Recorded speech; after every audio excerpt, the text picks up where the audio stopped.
ओम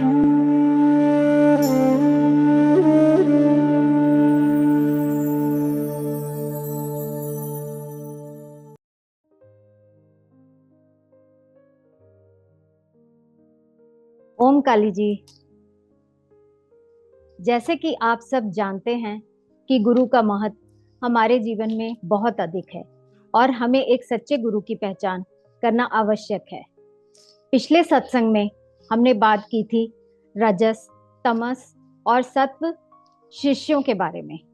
आज हम बात करेंगे तमस, रजस और सत्व गुरु की पहचान हम कैसे कर सकते हैं।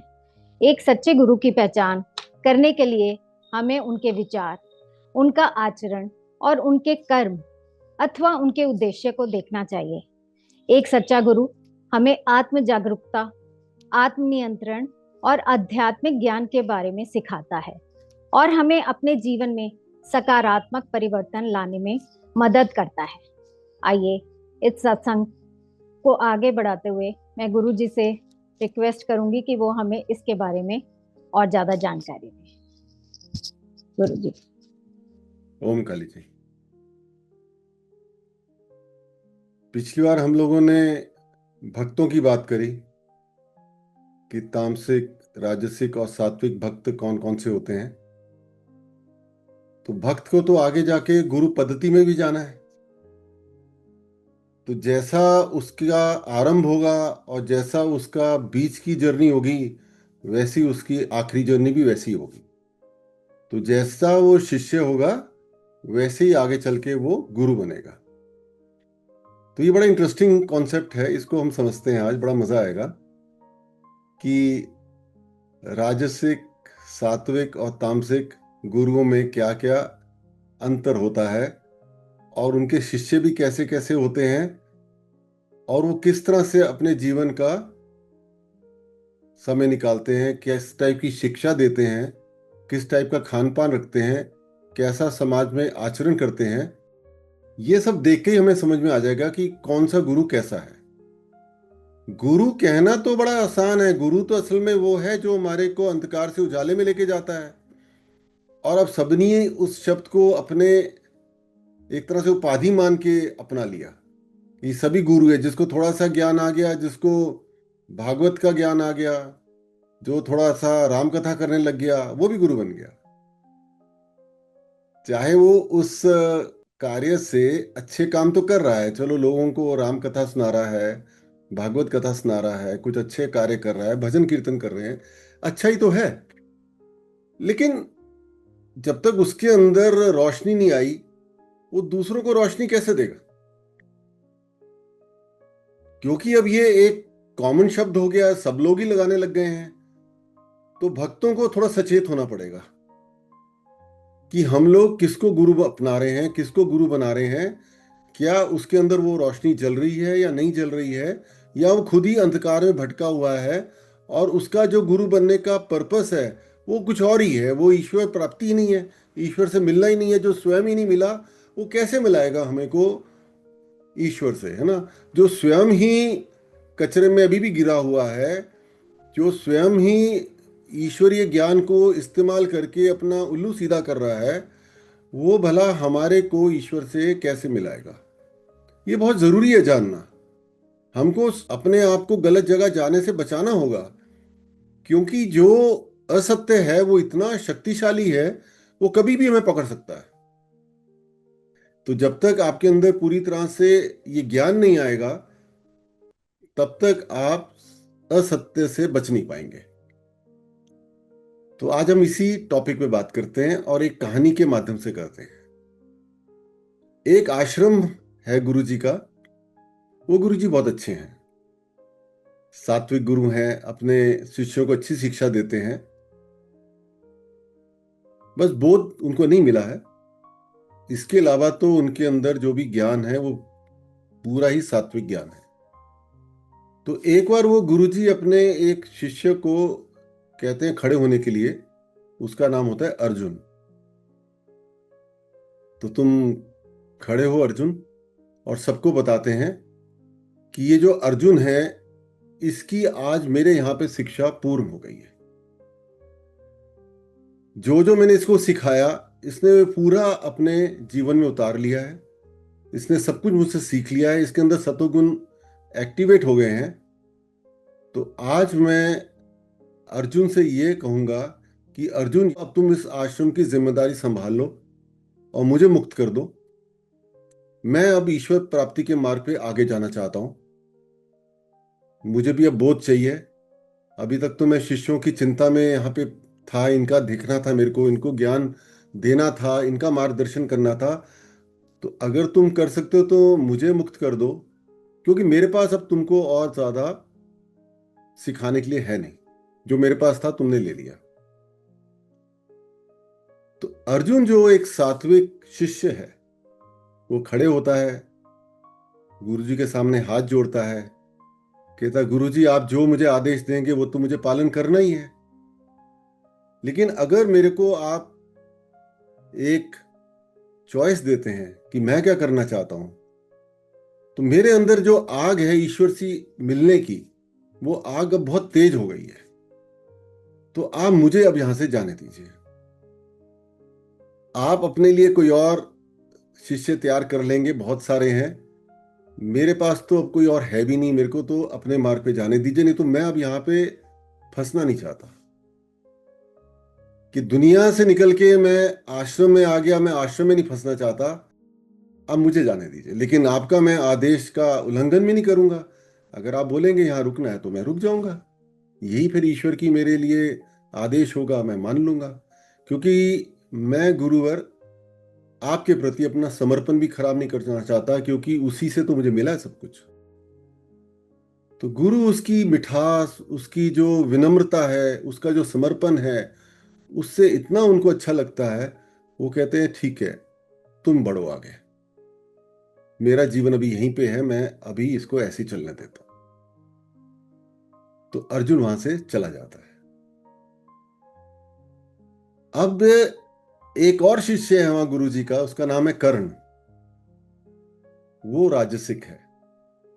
वो खड़ा हो जाता है और गुरुजी को कहता है, गुरुजी ये तो बात बहुत गलत है। साधना सबसे ज्यादा मैंने करी, जो भी हमारे शास्त्र हैं उनका अध्ययन मैंने सबसे ज्यादा किया, सारे के सारे श्लोक संस्कृत के मैंने कंठस्थ कर लिए, मैं वो श्लोक सबको सुनाता भी हूं। इतनी कठिन साधना करता हूं।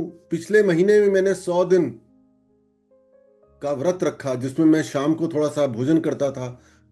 आपने भी मुझे बोला कि तुम तो बहुत अच्छे से कठोर तपस्या कर रहे हो। पूरे आश्रम की सफाई मैं करता हूं, मेरे जो सारे लोग, मैंने टीम बनाई है, वो भी ये कार्य करते हैं कि यहाँ पे कोई गंद नहीं दिखता। इतना कुछ मैं कर रहा हूं गुरुवर, और फिर आपने मुझे नहीं दिया इस आश्रम की जिम्मेदारी का जो गिफ्ट था, और आपने अर्जुन को दे दिया। उससे ज्यादा तो मैं अधिकारी था। तो गुरुदेव थे, वो सुनते रहते हैं बड़ी देर तक।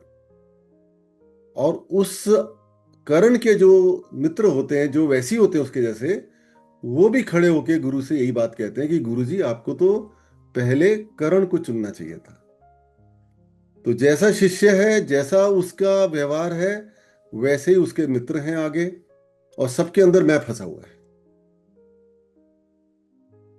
तो वो जो कर्ण है वो मेहनती है, उसने पूरे के पूरे शास्त्र का अध्ययन भी किया है, वो सत्य के मार्ग पे जाना भी चाहता है, उसने कठोर तपस्या भी करी है। फिर भी उसके गुरु ने उसको नहीं चुना। तो गुरु ने कहा कि करण, तुम में तो अभी तक मिठास ही नहीं आई है बात करने की गुरु से। तुम्हारे अंदर तो मैं ही फंसा हुआ है, मैंने ये किया, मैंने वो किया, मैंने ये अध्ययन कर लिया, मैंने वैसा कर लिया। तो जब तुम अपने मैं से ही नहीं निकले, और जो मैं इतने टाइम से सिखा रहा हूं, इतने समय से, कि तुमको इस मैं के परे जाना है, तुम्हें शिव के जैसे अपने आप को शून्य में लेके जाना है, वहां तक तो तुम जा ही नहीं पा रहे। तो मैं तुमको कैसे उत्तरदायी बनाऊं उस आश्रम का। तो कर्ण को बड़ा गुस्सा आ जाता है। वो भूल जाता है कि सामने कौन है उसका, क्योंकि रजो ऊंचा है तो उसको गुस्सा आ जाता है। वो गुरु को बोलता है, गुरु आपको तो अच्छे और गलत में कोई अंतर ही नहीं पता, और उनको कुछ अपशब्द ही बोलता है। और कहता है मैं अब इस आश्रम से जाऊंगा और आपको दिखाऊंगा कि आपसे बड़ा आश्रम बना सकता हूं। आपके आश्रम में तो कुछ है ही नहीं है, मैं सारी सुविधाएं उपलब्ध कराऊंगा लोगों को, पूरे देश विदेश को जोड़ दूंगा मैं अपने आश्रम से। मैं अब यहां से जा रहा हूं। और जब उठ के चलता है, उसके साथ जो उसकी मंडली होती है वो भी निकल पड़ती है और वहां से चला जाता है। तो दिन ढल जाता है। शाम को क्या होता है, जो एक और शिष्य है जो तामसिक है, उसका नाम है शकुनी, वो बैठा होता है अपनी ही मंडली के साथ। अब यहां एक और चीज हम देख रहे हैं कि वो जो गुरु हैं वो सात्विक जरूर हैं, लेकिन उनको बोध नहीं मिला, नहीं तो उनके आश्रम में इतने उल्टे पुल्टे काम हो रहे हैं, वो तो ईश्वर ही उनके दूर कर देता अगर उनका ईश्वर से कनेक्शन बन गया होता। तो अभी संपर्क पूरी तरह से स्थापित नहीं हुआ, अभी बोध में नहीं गए वो, इसलिए वो बेचारे केवल अपनी साधना में लगे रहते हैं और जो उल्टा सीधा हो रहा है वो ठीक नहीं कर पा रहे हैं। तो जो शकुनी है, जो तामसिक है, वो बैठा अपना गांजा पी रहा होता है, कश लगा रहा होता है। तो उसके मित्रगण कहते हैं कि शकुनी ये तो अच्छा नहीं हुआ, सबसे पुराने तो इस आश्रम में आप हैं, आपने तो तंत्र विद्या भी की हुई है, वो जिसको तंत्र बोलते हैं वो काला जादू है, आपने वो भी छुप के किया हुआ है, क्योंकि गुरुजन तो मना करते हैं उसके लिए, आपको तो सिद्धियां भी मिल गई हैं। तो इस आश्रम का उत्तरदायी तो आपको बनना चाहिए था, गुरुजी ने तो आपके बारे में बात ही नहीं करी, आपकी तो बेइज्जती कर दी। तो शकुनी कहता है अरे छोड़ो, तुम क्यों चिंता कर रहे हो, यहां आराम तो है इतना, पहाड़ों में गांजा मिल जाता है, फूक लेते हैं, ना कुछ काम धाम करना है, आश्रम में पड़े हुए हैं, और क्या करना है, तुम क्यों चिंता कर रहे हो इतनी। तो उनमें से एक और जना कहता है कि शकुनी यहाँ पे एक और पहाड़ है, वहां पे मैंने जगह देखी है, वहां पे और अच्छा गांजा मिलेगा, आप चलो, हम आपको लेके चलते हैं, हम आपके साथ रहेंगे और हम भी गुरुजी को दिखाएंगे कि हम किस तरह से और बड़ा आश्रम बना सकते हैं। तो गांजे के लालच में, नशे के लालच में, क्योंकि जो तामसिक है उसको नशा बड़ा अच्छा लगता है, उसको कुछ करना नहीं है ना, आलसी है।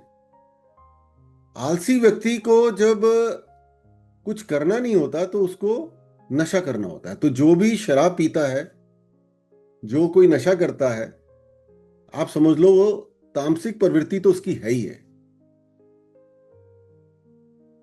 तो वो फिर वो लोग भी निकल जाते हैं सुबह 6 बजे बिना गुरु से मिले, कि ना कोई आदर है, ना सत्कार है, ना ज्ञान है, ना गुरु के प्रति कोई समर्पण है, ना उन्होंने कुछ इतने साल लगा के सीखा। निकल जाते हैं सुबह सारी मंडली, गुरु को फर्क नहीं पड़ता, वो अपने काम पे लग जाते हैं। तो यहां पे आपने 3 तरह के जो शिष्य देखे, अब वो आगे जाके गुरु कैसे बनेंगे उसका आप अनुमान लगा सकते हैं। 5 साल बाद क्या होता है, जो करण था वो अपना नाम बदल के रख लेता है सदगुरु करण जी महाराज, और वो बहुत बड़ा आश्रम बना लेता है, क्योंकि उसको तरीका पता था लोगों का दिल जीतने के लिए।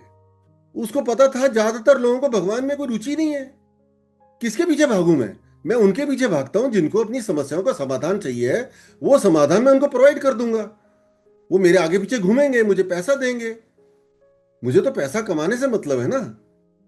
तो करण का वो लॉजिक था, वो भी सही था, उसको अपनी राजसिक बुद्धि तो केवल पैसा अर्जन करने में लगाना था। उसको ये बात समझ में आ गई कि जिन लोगों को ईश्वर चाहिए वो तो थोड़े से ही हैं, ज्यादातर को तो केवल पैसा चाहिए, उनको जीवन में सक्सेस चाहिए, उनकी जो निजी प्रॉब्लम्स हैं उनका समाधान चाहिए, मैं उतना प्रोवाइड कर दूंगा उनको, उतना तो ज्ञान मेरे पास आ गया है। साथ ही साथ उसने थोड़ी सी एस्ट्रोलॉजी भी सीख ली, थोड़े नक्षत्रों का भी ज्ञान सीख लिया, थोड़े उपाय सीख लिए कि वो उनको मैं उपाय बता दिया करूंगा। उसकी दुकानदारी तो बड़ी सुंदर से चल गई, भीड़ लग गई, और 5 साल में उसने 50,000 लोग अपने साथ जोड़ लिए, 2-3 आश्रम बना लिए, और एक स्टेज आ गई वो अपने फोटो भी लोगों को देने लग गया कि अब मेरे फोटो के सामने बैठ के तुम ध्यान करो, क्योंकि जो राजसिक है उसको अपने नाम की बड़ी चिंता है, अपनी पहचान की बड़ी चिंता है, उसका अहंकार साथ में आसमान पे चढ़ा रहता है। उसको जो धर्मार्थ का वो कार्य कर रहा है, जो ज्ञान दे रहा है, उससे उसको अपनी पहचान बनानी है, उसको पावर भी चाहिए। तो ऐसे जो गुरु होते हैं वो फिर आगे चल के पॉलिटिक्स में भी आ जाते हैं। नहीं तो गुरुओं का पॉलिटिक्स में क्या काम। तो जो सदगुरु करण जी महाराज हैं, उनकी दुकानदारी तो बहुत अच्छे से चल जाती है, लेकिन जो उनके शिष्य भी बनते हैं वो भी इस टाइप के ही होते हैं, जिनको केवल अपना बिजनेस चलाना है या उनको अपनी छोटी मोटी घर की प्रॉब्लम ठीक करनी है, तो वो उनकी पत्री भी देख लेते हैं और अपने और शिष्यों को भी पत्री देखना सिखा देते हैं। कोई शिष्य अगर आया भी होता है भूला भटका भगवान के दर्शन पाने के लिए, वो कहते हैं बाद में करेंगे, वहां से पैसा नहीं मिलने का, तुम पहले पत्री पढ़ना सीखो, इससे पैसा मिलेगा। और साथ में बोलेंगे कि आप इस भगवान की पूजा करो, उस भगवान की पूजा करो, तो आपको ये मिल जाएगा, वो मिल जाएगा। तो कुल मिला के अंधकार यहां भी है। तो जो राजसिक गुरु है वो कोई विशेष अंधकार के बाहर नहीं है, वो तो बल्कि और भी बड़ा मूर्ख है, क्योंकि वो पूरा का पूरा ईश्वरी ज्ञान अर्जन करके भी मूर्खता में फंसा हुआ है और साथ में औरों को भी मूर्ख बना रहा है। क्लियर हुआ ना आपको बात। तो जो राजसिक गुरु है वो भी भटका रहा है, तामसिक तो और ज्यादा भटकाने वाला है।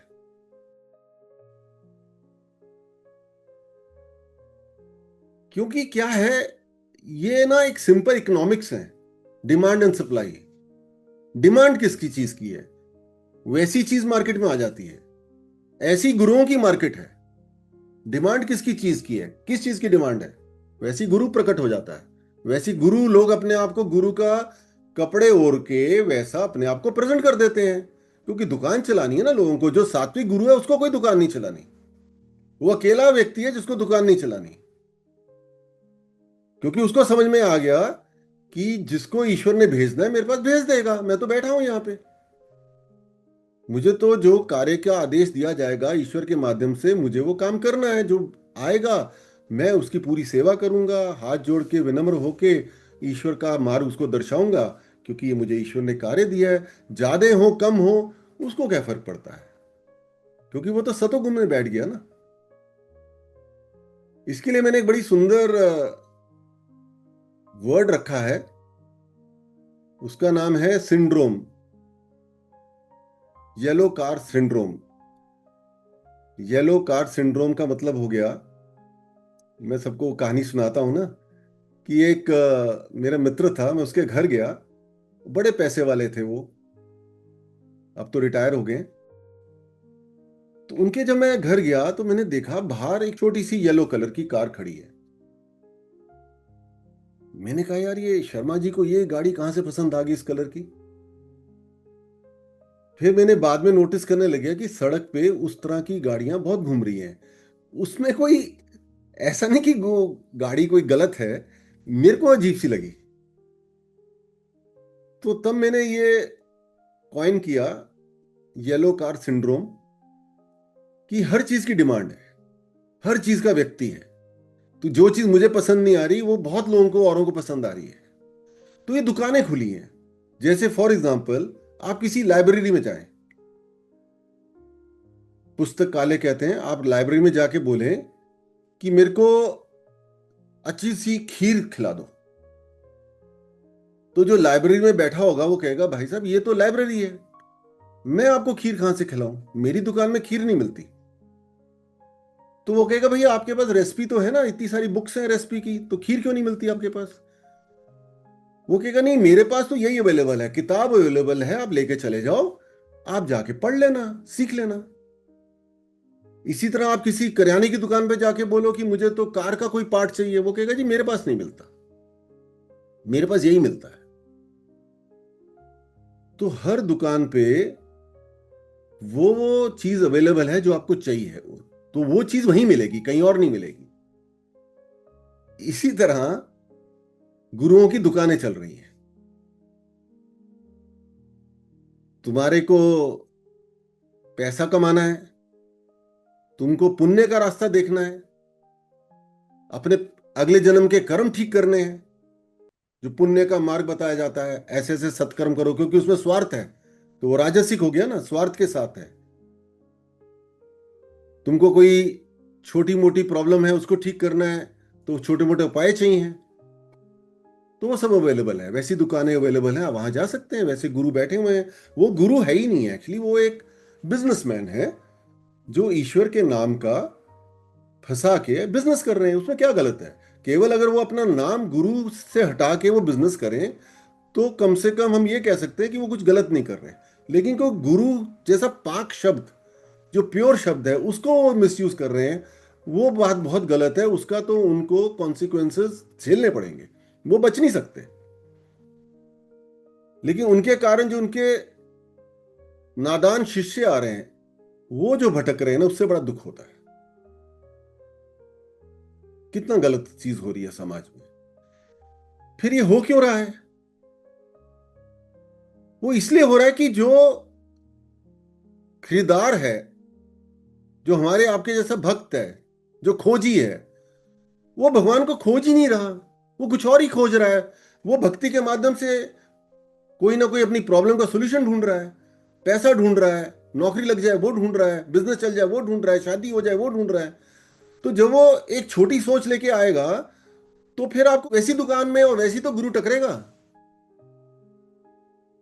और जब आप बड़ी सोच लेके जाओगे कि नहीं, मुझे शिव से मिलना है, मुझे ईश्वर से मिलना है, तो ईश्वर और ये पूरा यूनिवर्स की जो एनर्जी है वो इस तरह से एक्टिवेट हो जाएगी, वो आपको गलत जगह जाने ही नहीं देगी। तो सारा का सारा जो खेल है वो आपकी इच्छा पे निर्धारित है ना, आप क्या चाहते हो। ईश्वर ने तो खोल दी दुकानें ना, दुकानें तो खुल गई। आपको क्या चाहिए? अब बोलो आपको क्या चाहिए, that will be available for you. तो कमी गुरुओं में नहीं है, वो तो पाखंडी है। उस पाखंडी ने तो अपनी दुकान खोल ली, खोल के बैठ गया। किसी ने करियाने की दुकान खोल ली, किसी ने गंदे कामों की दुकान खोल ली, जिसे कहते हैं तमाकू, शराब, इस टाइप की दुकानें खोल ली। उसने तो अपना बिजनेस करना है, तो जो ग्राहक जा रहा है तो उसको देखना है ना कि तुमको क्या चाहिए।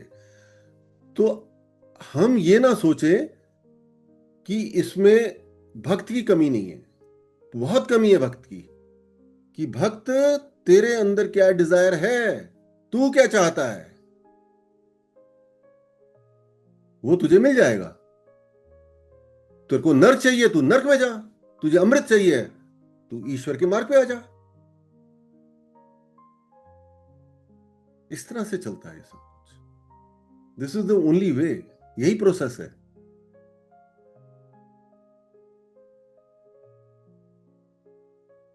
तो जो अर्जुन था, जो सात्विक शिष्य था, वो अपनी जर्नी में आगे बढ़ गया शिव प्राप्ति के लिए। और जब उसको शिव प्राप्त हो गए, शिव से उसका योग स्थापित हो गया, उसने कोई अपने नाम का परिवर्तन नहीं किया। वो वैसे ही अपने कार्य में लगा रहा, ईश्वर के मार्ग पर, लोगों को ईश्वर का मार्ग दर्शाने के लिए। 5 साल उसके आश्रम में तो 50 लोग भी नहीं आए जुड़े उसके साथ, क्योंकि ईश्वर तो चाहिए ही लोगों को। लेकिन वो जो 50 लोग आए, तो पूरे क्षेत्र में उनके 50 भक्तों की बहुत इज्जत होती थी कि ये गुरु अर्जुन के शिष्य हैं, इनके सामने झूठ नहीं चलेगा, इनके साथ कोई शास्त्रत ना करे, इनको सत्य पता है। और ये इतने विनम्र हैं कि बाकी लोग तो अचंभित हो जाते हैं इनकी विनम्रता देख के। कोई चीज इनको चिंता ही नहीं देती, किसी की कोई बात से ये विचलित ही नहीं होते। ऐसा उनके शिष्यों का वहां पे यश फैल गया।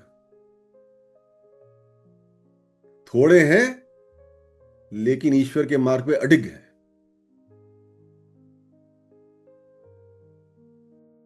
समझे आप? स्पिरिचुअली एम्पावर्ड हैं, प्रार्थना करते हैं तो ईश्वर उनकी प्रार्थना सुन लेते हैं, जन कल्याण के कार्य में सबसे आगे रहते हैं। और झूठ तो उनके आसपास फटकता भी नहीं है।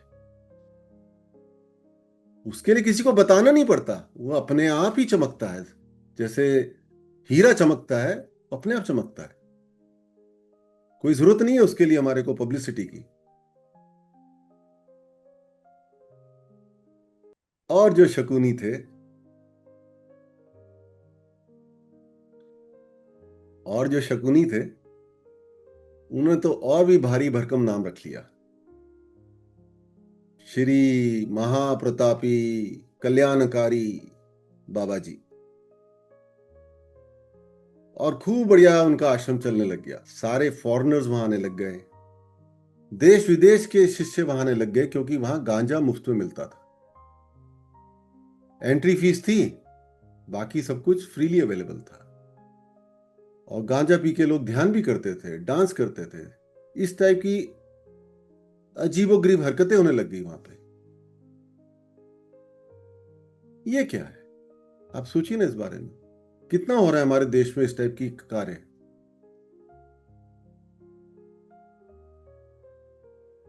तो जो तमस है वो पिशाच से रिलेटेड है, जो रजस है वो राक्षस से रिलेटेड है। राक्षसी प्रवृत्ति है, दोनों ही असुरीय प्रवृत्ति, जब तक हम उनको संतुलन में नहीं लाएंगे। तो पूरा ही इग्नोरेंस, पूरा ही अंधकार। एक गुरुजी थे ना पुणे के, उन्होंने सेक्स से रिलेट कर दिया स्पिरिचुअलिटी को। कितनी अजीब सी घिनौनी हरकत। और कोई कम भीड़ नहीं है उनके आश्रम में आज भी। एक और गुरुजी थे हिसार के, उन्होंने क्या किया, शिष्यों को बोला कि तुमको माफीनामा मिल जाएगा पुराने कर्मों का, रात को उनके साथ सो जाओ। अब जेल में है। एक और हैं जिन्होंने रेप केस में जेल में है। एक और बड़ी इंटरेस्टिंग बात बताता हूं। एक पंजाब के भी ऐसी एक गुरुजी हैं, और वो तो बहुत बड़ी ऑर्गेनाइजेशन है आज की डेट में। उनकी एक बड़ी सुंदर कहानी बताता हूं आपको, तो आपको समझ में आ जाएगा ये तामसिक गुरु कैसे ऑपरेट करते हैं। तो उनके संस्था में कहानी बताई जाती है जो नए लोग आते हैं। तो कहानी इस तरह से है कि एक लड़की बहुत साधना करती है देवी की, बहुत साधना करती है, बिल्कुल मन से करती है। तो बहुत सालों बाद साधना करने के देवी प्रकट हो जाती है। देवी प्रकट होके बोलती है, बोल बेटी तुझे क्या चाहिए। कहती, देवी माँ मुझे तो शिव से मिलना है, मुझे आप शिव से मिला दीजिए। तो देवी माँ बोलती है कि बेटा ये तो पॉसिबल नहीं है, तुम एक काम करो, मुझसे कुछ पैसा मांग लो, बहुत दे दूंगी तुम्हारे को पैसा। अच्छा पति मांग लो, मकान मांग लो, जो चाहिए सब मैं दे दूंगी, ये मत मांगो मेरे से। कहती नहीं मुझे तो यही चाहिए। तो आपस में उनकी ये डिस्कशन चलती रहती है काफी टाइम तक। वो उससे वही मांग रही होती है और देवी माँ मना करती रहती है। फाइनली वो लड़की कहती है कि देवी माँ अगर आप मुझे ये चीज नहीं दे सकते तो रहने दीजिए, फिर मुझे कुछ नहीं चाहिए। तो देवी कहती है, बेटा ऐसा है, मैं तुझे बताऊं सच्ची में बात क्या है, कि शिव से तो मैं भी नहीं मिली अभी तक, मोक्ष तो मुझे भी नहीं मिला, मैं तो खुद मोक्ष को ढूंढ रही हूं। ये देवी बोल रही है कहानी में। मतलब आप देखिए कितना झूठ चल रहा है, कि मोक्ष तो मुझे भी नहीं मिला, शिव से तो मैं भी नहीं मिली, लेकिन मैं तुझे एक एड्रेस बताती हूँ, उस गुरु के पास चले जा, वो तुझे मोक्ष दिलवा देंगे। तो वो उन संस्था के जो गुरु थे उस समय में, उनका एड्रेस बता देते हैं, वो गुरु जी तुझे मोक्ष दे देंगे। और ये कहानी सुन सुन के जो वैसे ही जो शिष्य बैठे हैं, वो खूब ताली बजा के प्रसन्न होते हैं। Can you imagine? और उनकी संस्था में अगर आप उनके जो भक्त लोगों के घर जाएंगे, बड़ी बड़ी फोटो गुरुओं की लगी है, बड़ी बड़ी दाढ़ी के साथ।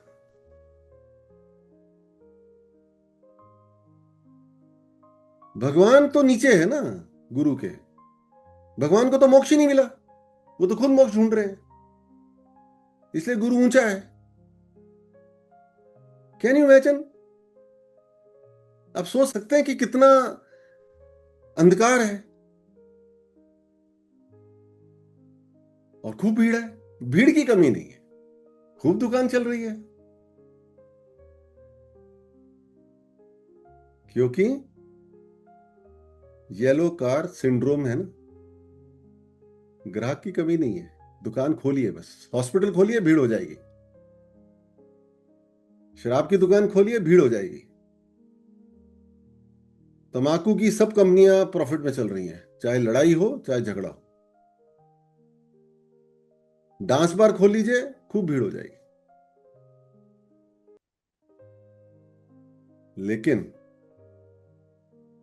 ईश्वर का मार्ग दिखाइए, ईश्वर के बारे में बात करिए, रुचि थोड़ी कम है।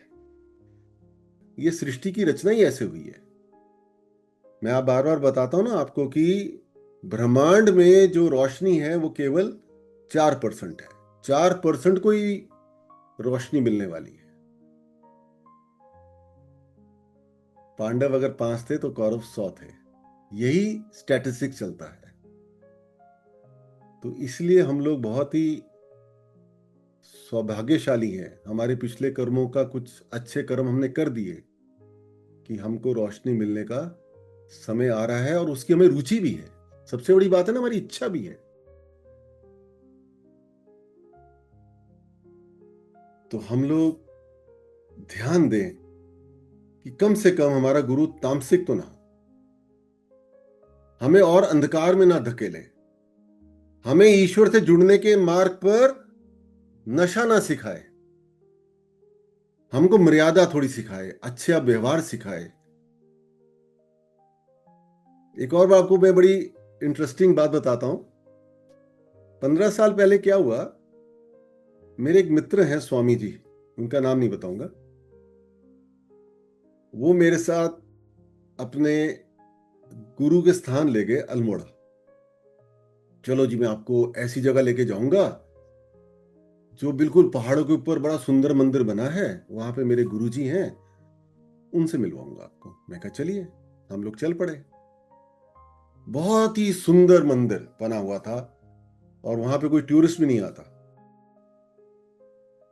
तो हम जब वहां पहुंचे, मेरे साथ और भी कुछ लोग थे, हम 2 गाड़ियां ले गए थे। और मेरे साथ जब लोग जाते हैं ना, उनका सबसे पहले पता क्या काम होता है, जब मंदिर पे पहुंचते हैं ना, मंदिर की सफाई में लग जाते हैं।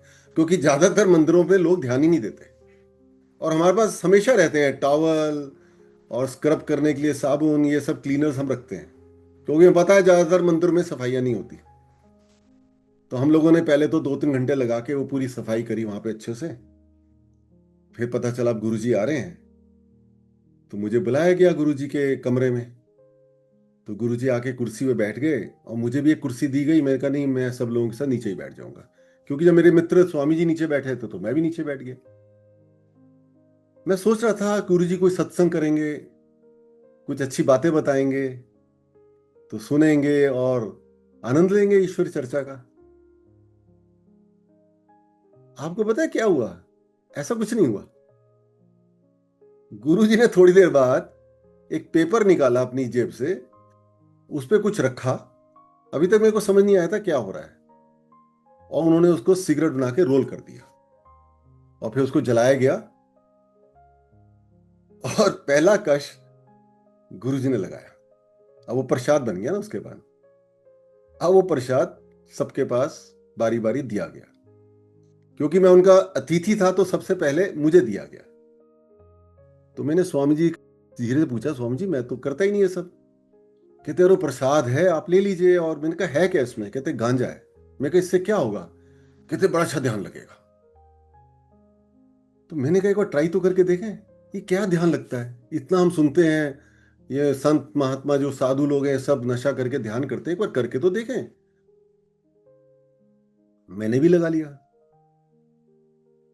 उसके बाद वो दूसरी लगाई गई, वो भी प्रसाद सबको दिया गया। यही चल रहा है वहां पे, और कुछ नहीं हो रहा। उसके बाद जी हम सब उठ गए। अब क्या करना है बताओ स्वामी जी? अब ध्यान करेंगे। मैं आपको सच्ची बात बता रहा हूं, कोई ध्यान नहीं कर रहा था, सब लेट के सो रहे थे। और मैं ध्यान करने बैठा, मेरा दिमाग पूरा सुन्न हो चुका था, ध्यान तो हो ही नहीं रहा था। ये सुनपना कोई ध्यान है? और मैं माता रानी से प्रार्थना करूं, माता रानी अब इससे मुझे मुक्त कर दो, मैं आगे से नहीं फंसूंगा, हो गया मेरा एक्सपेरिमेंट। 1 घंटे बाद जब वो उतरा तो मैंने स्वामी जी को उठाया, वो भी सो रहे थे। मैंने कहा स्वामी जी अब हम चल रहे हैं यहां से, मुझे यहां रुकना नहीं। ये है पाखंड। ये सारे के सारे तामसिक गुरु हैं। नशे को लेके वो लोग सोच रहे हैं हम ईश्वर की प्राप्ति के मार्ग पे चलेंगे। ऐसे नहीं होने वाला। क्लियर हो गया ना आपको? हमको साधना करनी पड़ेगी, हमको तपना पड़ेगा, हमें तपस्या करनी पड़ेगी। हमें तपस्या करके, जो साधना रूपी तपस्या है, उसके माध्यम से हमें अपना शुद्धिकरण करना होगा। सबसे पहला शुद्धिकरण होगा हमारी दृष्टि का। कुछ गंदा नहीं देखें हम लोग, कोई अश्लील देखने की इच्छा नहीं होनी चाहिए हमारे अंदर। हमें शुद्धिकरण करना होगा अपनी बोलने का, कि हमारी जुबान से किसी को दुख ना पहुंचे। हमारे शब्दों में मिठास होनी चाहिए, एक साधक की मिठास होनी चाहिए, एक साधक का समर्पण होना चाहिए। उसमें कोई कोई भी ऐसी बात नहीं होनी चाहिए जो कि हमारे अहंकार को दर्शाए। हमें तपस्या करके अपने जो सुनने की शक्ति है उसको ईश्वर मुखी करना है। ईश्वर का ही गुणगान सुनने में आनंद आ रहा है, दूसरों की बुराई सुनने में आनंद नहीं आ रहा। जितना हमको सुनना है अपने कार्य के लिए, दिनचर्या के लिए, उतना सुन लेंगे। बाकी समय तो हमें ईश्वर की गुणगान सुनना है, वही अच्छा लगेगा। हमें साधना रूपी तपस्या करके अपने शरीर को पवित्र करना है, कि वैसा ही लिबास पहने जो हमारे शरीर के लिए अच्छा हो। कोई ज्यादा हमें सिंथेटिक नहीं पहनना, हमारे कोई ज्यादा दिखावा नहीं करना। हमको ऐसे बड़े बड़े तिलक लगा के नहीं बैठना कि हम पता नहीं कितने बड़े संत हैं। सिंपल बट क्लीन, पवित्र, साफ सुथरे साधक होना चाहिए।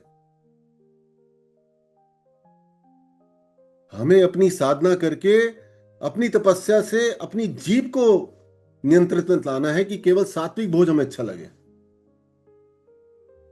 हमें अपनी तपस्या से अपने मन, बुद्धि, अहंकार, चित्त को संतुलन में लाना है, कि जो मन हमें भटका रहा है वो ना भटकाए। बड़ा कठिन मार्ग है साधक का। शिव से मिलना है कोई छोटी चीज है क्या? बहुत बड़ी उपलब्धि है, बहुत बड़ी कृपा होने वाली है। सारा कुछ मिलने वाला है वहां पे। थोड़ी सी तो मेहनत कर लेते हैं ना। हमें अपनी तपस्या के माध्यम से अपने अहंकार पे विजय प्राप्त करनी है, विनम्र हो जाना है। बोलो मैं क्या करूं आपके लिए? आपके चरण धो दूं?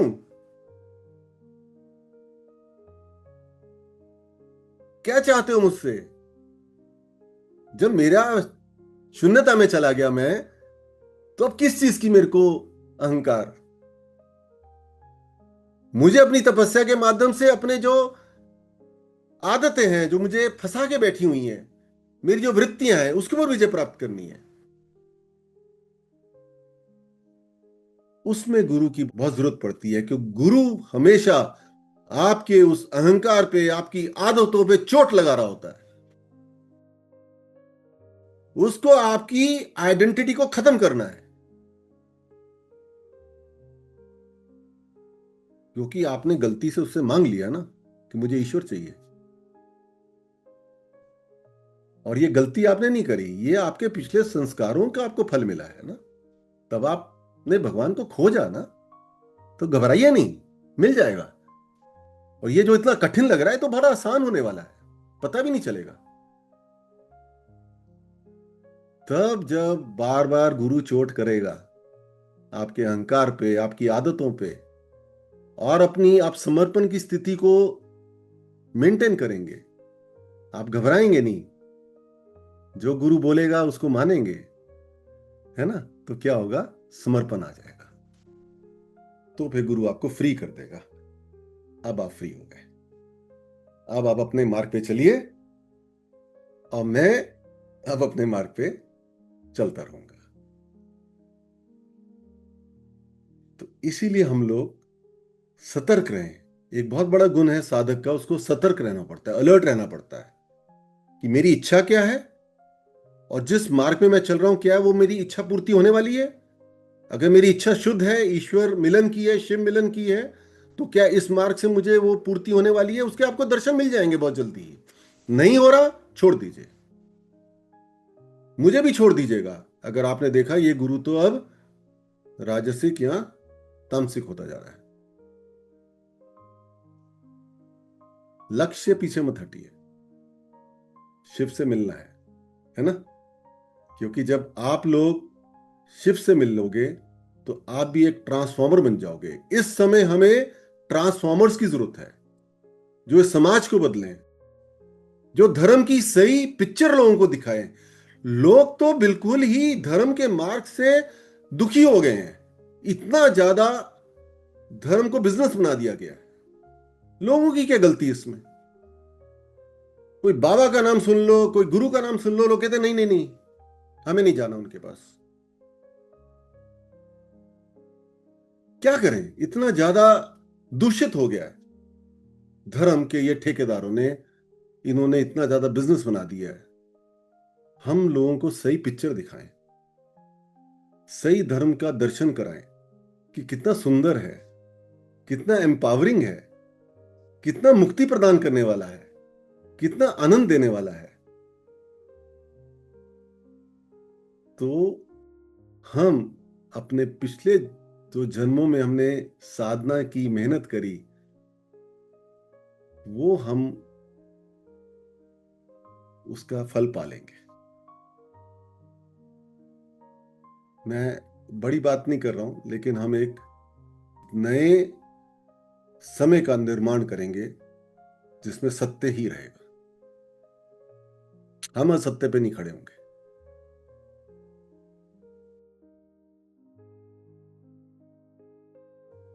तो बस हमें यही जानना है कि सत्य पे रह के बिना डरे, क्योंकि हमारे साथ मां है।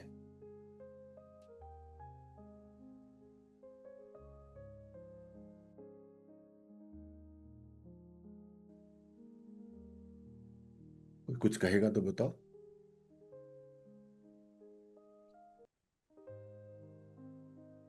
कनिका, आप कुछ कहेंगे? गुरु जी, मुझे तो बहुत बड़ा कन्विक्शन है। आपने जो जो बोला है वो मैंने जिया है। तो ये एक शक्ति है जो हमारा प्राइड है शिवकाली बोध में।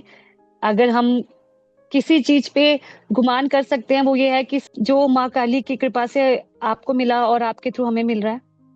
ये जो माँ का ये बनाया हुआ है, ये सृष्टि जिसमें इतना सारा मिथ है, इतना सारा झूठ है, ये भी सब माँ की क्रिएशन है, एज यू सेड। और वी हैव बीन ब्लेस्ड कि ये जो यूनिवर्स की टाइमिंग है, जो भी ये टाइम स्पेस एंड कॉजेशन के कारण हम लोग इस एक जगह एकत्रित हुए हैं इस युग में और इस टाइम पर, तो ये भी माँ की ही एक ब्लेसिंग है। And we are very very lucky. मुझे नहीं पता, जितना भी मैं बाहर देखती हूँ, सत्य तो गुरुजी मेरे को कहीं नहीं दिखा। ट्रस्ट मी, अगर ईश्वर प्राप्ति का मार्ग मुझे नहीं लगता औरों के पास अभी इस टाइम पे है कहीं। मुझे मतलब मेरी जितना मैंने दुनिया देखी है, इतना इंटरनेट, गूगल, पुरानी चीजें, कहीं भी ऐसा मार्ग नहीं है जो ईश्वर तक ले जा पाए।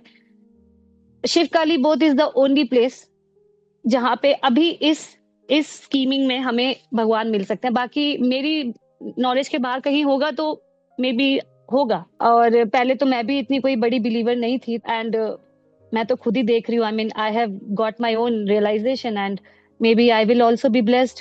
जो पाथ आपने हमारे लिए प्रशस्त किया है, शायद मुझे भी शिव मिल जाएंगे। मुझे ऐसी फीलिंग है कि आई विल बी देयर। जब ये खुद मुझे मिल सकता है, मेरे जैसी एक वेरी कॉमन एंड ऑर्डिनरी लड़की को, और अगर मेरे को मिल सकता है भगवान, तो फिर व्हाई नॉट। मेरे से तो बहुत अच्छे अच्छे लोग हैं दुनिया में, बहुत अच्छे अच्छे सीकर्स हैं। हमारे शिवकाली बोध में काफी लोग होंगे जो शिव प्राप्ति करेंगे, ये मेरे को ऐसा लगता है। That's all I know. Thank you. And thank you. Thank you. Palak, आप कर दीजिए कंक्लूड, फिर मीना जी कर देंगे। जी गुरुजी, आज तो गुरुजी समझ भी नहीं आ रहा, मतलब ग्रैस्प होता गया तो हमारा, जैसे हमने पिछले सेशन में ये सुना था कि सत्व, रजस और तमस शिष्य कैसे होते हैं, तो इस बार हमने ये सुना गुरुजी आपसे कि सत्व, रजस और तमस गुरु कैसे होते हैं। तो जैसा ही शिष्य होता है आगे जाके वैसे ही गुरु बनते हैं। जब हम शिष्य होते हैं, जो हमारे जैसे गुण होते हैं उस टाइम, वैसे ही गुण हमारे गुरु बनने पे होते हैं। गुरु का काम है हमें रोशनी देना, लेकिन कई बार कुछ गुरु ऐसे होते हैं जो खुद ही अंधकार में होते हैं, तो हमें रोशनी नहीं दे सकते हैं। उनका पर्पस ही डिफरेंट होता है। उनका पर्पस भगवान से मिलना नहीं होता है, उनका पर्पस होता है अपना नाम करना। जो असत्य है वो ना काफी स्ट्रांग होता है, वो हमें अपनी तरफ खींचता है। तो हमें क्या ध्यान रखना है, हमें अपने आप को, ज्ञान हमारा इतना स्ट्रांग होना चाहिए कि हम ये फर्क कर पाए कि सत्य क्या है और असत्य क्या है। और हमें सत्य के मार्ग पे चलने के बाद भटकना नहीं है, असत्य की तरफ वापस नहीं जाना है। तो गुरुजी ने कहानी के माध्यम से हमें बताया कि हमें कैसे ये पता चलेगा कि कौन सा गुरु सत्य के मार्ग पे है, कौन सा नहीं है, और हमें किस रास्ते पे चलना है और कौन से रास्ते से बचना है। तो एक गुरु थे जो सत्व गुरु थे, बोध नहीं हुआ था उन्हें, लेकिन उनके बहुत सारे शिष्य थे। एक शिष्य था अर्जुन जो सत्व था, और एक शिष्य था कर्ण जो रजस था, और एक शिष्य था शकुनी जो तमस था। तो गुरुजी ने अर्जुन को चुना। मैंने आपको जितना सिखाना था सिखा दिया, आपको अब मैं इससे ज्यादा नहीं सिखा सकता, तो अब ये वाला आश्रम चलाने की आपको जिम्मेवारी देता हूँ, और आप मुझे मुक्त कर दो क्योंकि मुझे भी बोध चाहिए, तो मैं अपनी साधना करूंगा। तो अर्जुन ने कहा कि गुरुजी जो आप कहेंगे, बिकॉज वो सत्व था तो उसके अंदर एक रिस्पेक्ट थी, वो गुरु की बात को कभी टालेगा नहीं। तो उन्होंने कहा कि आप जो कहेंगे वो मैं मान लूंगा, लेकिन अगर आप मुझे चॉइस दोगे तो मैं अपना बोध प्राप्त करना चाहूंगा और मैं आगे बढ़ना चाहूंगा। तो गुरुजी ने उसकी सच्चाई देखी और उसे जाने दिया। बट जो रजस शिष्य था यानी कि कर्ण, उसको अच्छा नहीं लगा। मतलब उसे लगा कि वो बहुत पुराना था, उसके अंदर अहंकार फंसा हुआ था, तो उसे लगा था कि मुझे चुनना चाहिए था। तो वो गुरुजी को चैलेंज करता है और कहता है कि मैं आपको दिखाऊंगा, मतलब आगे जाके कि मेरा आश्रम देखना कितना बड़ा बनेगा। फिर ऐसे ही एक तमस शिष्य था, वो भी ऐसे ही चैलेंज करता है और आगे चला जाता है। 5 year लेटर तो वो जो रजस वाला शिष्य होता है कर्ण, उनका बहुत बड़ा आश्रम बन जाता है। वो एक अपना नाम के आगे सदगुरु महाराज लगा देते हैं, एंड देन उनके 50,000 फॉलोअर हो जाते हैं। तो जैसे वो शिष्य थे रजस, वैसे ही वो गुरु बनते हैं। अहंकार फंसा हुआ है, वो अपनी पूजा करवाते हैं। तो ये कहानी इसलिए हमें इससे ये जानना है कि क्या सत्य है और क्या असत्य है। उसी तरह से जो तमस शिष्य था वो आगे जाके तमस गुरु बन जाता है, और उनके तो और लाखों में फॉलोअर्स होने लग जाते हैं, और उनके तमस वाले गुण होते हैं जो नेगेटिव चीजें खाते पीते हैं, फिर आगे भी उनको वही नेगेटिव चीजें खाते पिलाते हैं। मुझसे मुझसे वो बोला नहीं जाता। तो ऐसे ही होता है। लेकिन जो अर्जुन होते हैं उनके छोटा सा आश्रम होता है, बहुत कम फॉलोअर्स होते हैं, लेकिन जितने होते हैं वो सब बहुत अच्छे होते हैं, सत्य से जुड़े हुए होते हैं, अहंकार नहीं होता है, सबकी सेवा करते हैं। तो सत्य ना बहुत कम है, तो उनके फॉलोअर्स भी कम है। जैसे वो शिष्य थे वैसे ही वो गुरु बने। हमें इससे यही सीखना है। जैसा कि गुरुजी ने कहा, येलो कार सिंड्रोम। आपको मतलब यहाँ पर दुनिया में किसी को सत्य चाहिए ही नहीं, सबको अपनी प्रॉब्लम सॉल्व करानी है, पैसा चाहिए और ये सब, इसकी दुकानें तो खुली हुई हैं। बस हमें शिव काली बोध में जो हम सबको यहाँ सुन रहे हैं, हमें ये डिसाइड करना है कि सत्य का रास्ता कौन सा है और उस पे चलना है, और माया में नहीं फंसना है। Very nice, thank you. Meena ji, आप कंक्लूड कर दीजिए आज का सेशन। आज हमने सत्संग में जाना कि तामसिक गुरु अज्ञानता और नकारात्मकता को बढ़ावा देते हैं और हमें सही राह से भटका भी सकते हैं। और राजसिक गुरु वो होते हैं जो हमें अपने लक्ष्यों को प्राप्त करने के लिए प्रेरित तो करते हैं, लेकिन वो हमें आत्म जागरूकता या आत्म नियंत्रण के बारे में नहीं सिखा पाते, क्योंकि वो उनके पास ही नहीं खुद होता। और जो सात्विक गुरु होते हैं वो हमें आत्म जागरूकता, आत्म नियंत्रण और आध्यात्मिक ज्ञान के बारे में सिखाते हैं, जो हमारा अल्टीमेट गोल होता है। वे हमें अपने जीवन में सकारात्मक परिवर्तन लाने में भी मदद करते हैं और हमें अपने लक्ष्यों को प्राप्त करने के लिए भी प्रेरित करते हैं। तो अब ये हमारी चॉइस है कि हमें किस तरफ जाना है, हमें कैसा गुरु चाहिए। गुरुजी, मैं अपना एक छोटा सा एक्सपीरियंस शेयर करूंगा। गुरु को ढूंढना और भगवान की जो कृपा होती है ना भक्तों के ऊपर कैसे होती है, तो जो मुझे समझ में आया कि अब तक जितने गुरु मैंने अपने 20 साल में देखे हैं, तो कोई गुरु रेप केस में है, कोई जेल में है, कोई किसी कारण से है, क्योंकि वो अंधकार में खुद थे और दूसरों को भी अंधकार में रखना चाहते थे, और अपने जो निजी फायदे थे उसके लिए वो गुरु बने। उनका ये कभी नहीं रहा कि मैं खुद भगवान से जुड़ जाऊं, खुद शिव से जुड़ जाऊं, और दूसरे जो भक्त हैं, जो सीकर्स हैं, क्योंकि एक गुरु के पीछे हजारों की तादाद में सीकर्स आ रहे हैं। सीकर क्या होता है कि जिसको भगवान से मिलना है, और जो सीख करता है, जो ढूंढ रहा है भगवान को। लेकिन ऐसे गुरुओं की वजह से पूरा पूरा जीवन उनका बर्बाद हो जाता है, क्योंकि उनकी सारी एनर्जी ऐसी जगह जाके लग जाती है, और वो वहां जाके उनको अपना तन मन धन सब कुछ समर्पण कर देते हैं, क्योंकि समर्पण तो होता है ना इंसानों के अंदर। वहां समर्पण कर देते हैं तो वो गुरु तो जेल में चला जाता है, उनके सारा जीवन बर्बाद हो जाता है। और ये बिकॉज ऑफ द माया ही हो रहा है, क्योंकि माया इतनी ज्यादा प्रबल है इस टाइम पे। जो दूसरों का जीवन बर्बाद कर रहे हैं, तो सारा उनका जीवन जो है, भक्तों का जीवन रिपीटेशन पे चला जा रहा है। मतलब उन्होंने जन्म लिया, उनको एक गलत गुरु मिला, उस गलत गुरु के चक्कर में उनको भी बोध नहीं मिला, और वो भी उस रास्ते पे नहीं जा पाए जिसके लिए उनका जन्म हुआ था, मतलब भगवत प्राप्ति के लिए। तो वो जीवन फिर दोबारा मिलेगा, फिर ऐसे ही होगा, फिर कोई गलत गुरु मिल जाएगा तो फिर वो जीवन दोबारा होगा। तो इसमें गलती किसकी है हमें नहीं पता, लेकिन हमें ये समझना पड़ेगा कि हमें जो जीवन मिला है, हम उस जीवन में एक अच्छे गुरु को पहचान लें। अच्छे गुरु की जो पहचान मुझे अब तक मालूम चली है कि अच्छे गुरु में जो है शून्यता होती है, बहुत चीजों को लेके। अहंकार शून्य होता है, गुस्सा शून्य होता है, किसी भी तरीके का उनके अंदर रिएक्शन नहीं होता। हर चीज को वो अपना प्रेम के साथ ऑब्जर्व करते हैं, और प्रेम के साथ ही उसका जवाब देते हैं। उनको कोई बिल्डिंगों से प्रेम नहीं होता, मटेरियल से प्रेम नहीं होता, उनको बैंक बैलेंस से प्रेम नहीं होता। जो अच्छा गुरु है, अगर ऐसा गुरु मिल जाए, जो कि हमारे शिवकाली बोध में हम लोगों के ऊपर कृपा है कि हमारे बीच में ही आप, हमारे एक अच्छे गुरु के बीच में हम लोग यहाँ पे खुद उस परंपरा को फॉलो कर रहे हैं। और बहुत अच्छी बात यह है कि पिछले 2 साल में मैंने नोट किया है कि हम लोग तमस और रजस से निकल के सत्व गुण की तरफ बहुत तेजी से बढ़ रहे हैं, इंक्लूडिंग मी। हमारे शिवकाली बोध में माँ की कृपा ऐसी है कि हम लोग रजस से निकल के और सतोगुण की तरफ इतना तेजी से बढ़ रहे हैं कि कोई बड़ी बात नहीं है कि हम लोग भी उस मुकाम पे पहुंच जाएं जहां हमारा जीवन सफल हो जाए। हम बिना अहंकार के अगर हमें भगवत प्राप्ति हो जाती है और हमें शून्य भाव आ जाता है, तो यही तो शिव है, और क्या चाहिए। तो पहले तो हमें यह समझना है कि हम कैसे गुरु के पास जा रहे हैं। दूसरा, जो लोग शिवकाली बोध में हैं, you people are very lucky. मैं पर्सनली रिकमेंड करूंगा। मैंने दुनिया देखी है, मैं अपने पैरों पे चल के गया हूँ। अभी तो मैंने 12 ज्योतिर्लिंग किए, लेकिन उससे पहले मैं लाखों किलोमीटर घुमा हूँ, मैंने दुनिया देखी है। मुझे समझ में आ जाता है कि कौन शून्य भाव से आपके जो है अंदर के शैतान को मारना चाह रहा है।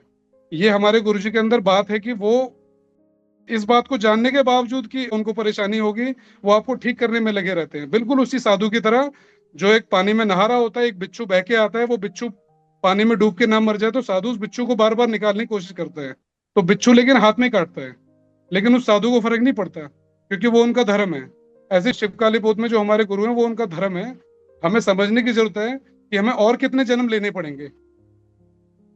अगर इस जन्म में हमें भगवत प्राप्ति हो जाएगी, तो उसमें ये तो हमारा भाग्य इतना अच्छा है कि हम लोग शिवकाली बोध के साथ जुड़े हैं, जिसमें जीरो अहंकार के साथ, शून्य भावना के साथ हमारे गुरुजी किसी भी लालच और लोभ में ना आकर अपने शिष्य को धक्का मार के आगे बढ़ाते हैं कि बढ़ो यार, तुम आगे, कैसे भी आगे तो बढ़ो, भगवत प्राप्ति तो करो। तो ये हमें बहुत जरूरी है सोचना। और मैं तो यही कहूंगा कि सब लोग अपने जीवन में 1 या 2 दिन निकाल के ना इस बारे में जरूर सोचें। सबको मेरा ओम काली धन्यवाद। धन्यवाद। ओम काली गुरु जी, अभी जो है हमारे बीच बात हुई, आपने बताया कि कई लोग जो है वो नहीं, भगवान को नहीं मानते या नहीं पाना चाहते हैं। तो गुरु जी, ये सुन के मैं सरप्राइज नहीं हुई, क्योंकि मैंने पिछले कुछ दिनों में, मतलब 1-2 महीने पहले मैंने ये अपने आप एक्सपीरियंस किया कि लोग जो है वो भगवान को नहीं मानते हैं। वो ये मानते हैं कि हाँ, ग्रह होते हैं, बाकी नेगेटिव चीजें होती हैं, बट भगवान जो है, जिनकी वजह से हम इस अर्थ पे है, जो ब्रह्म रूप में हमारे अंदर है, वो नहीं है। तो वी आर रियली ब्लेस्ड कि हम जो है, चाहे हमारे संस्कार है पिछले, कि हमें इतनी बुद्धि दी हुई है हमें कि हम समझे इस चीज को कि सर्वोपरि तो भगवान ही है और वही सब कुछ चला रहे हैं।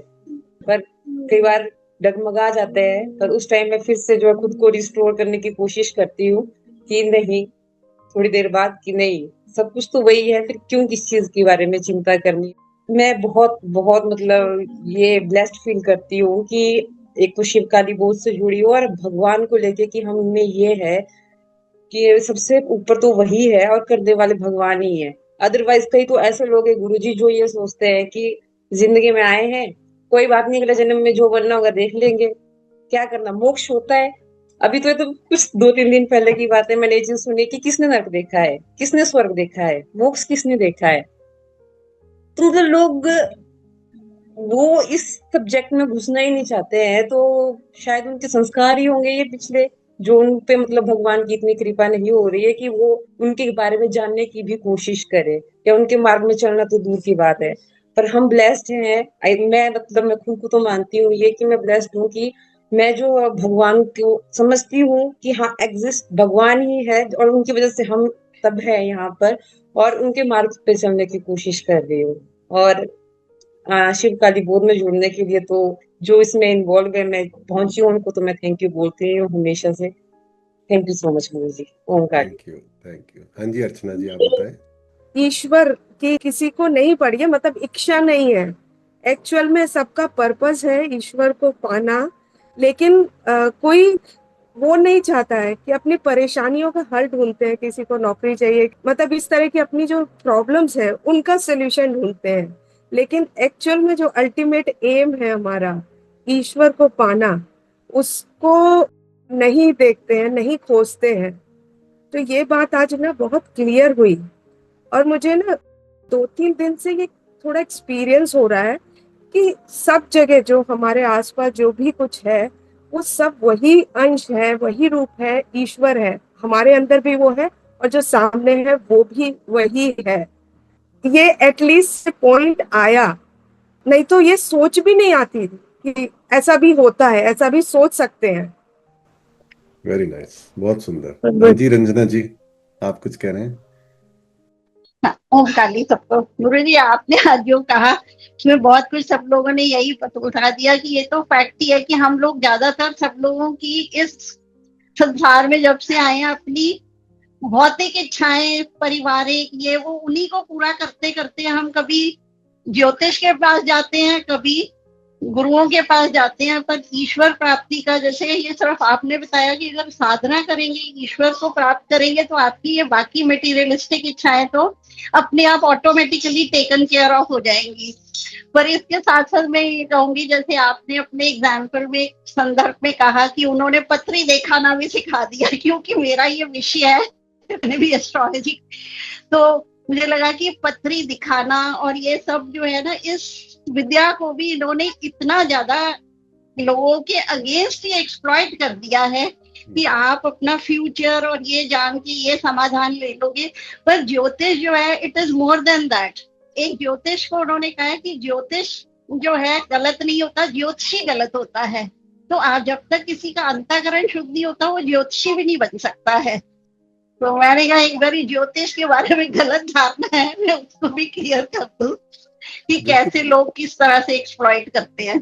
बिल्कुल ठीक है, बिल्कुल वही तो हो रहा है। धर्म में भी तो ये हो रहा है, स्पिरिचुअलिटी को भी तो एक्सप्लॉइट ही कर रहे हैं ना। बहुत अच्छा बोला आपने, थैंक यू वेरी मच। तो आप सबको मेरी तरफ से ओम काली।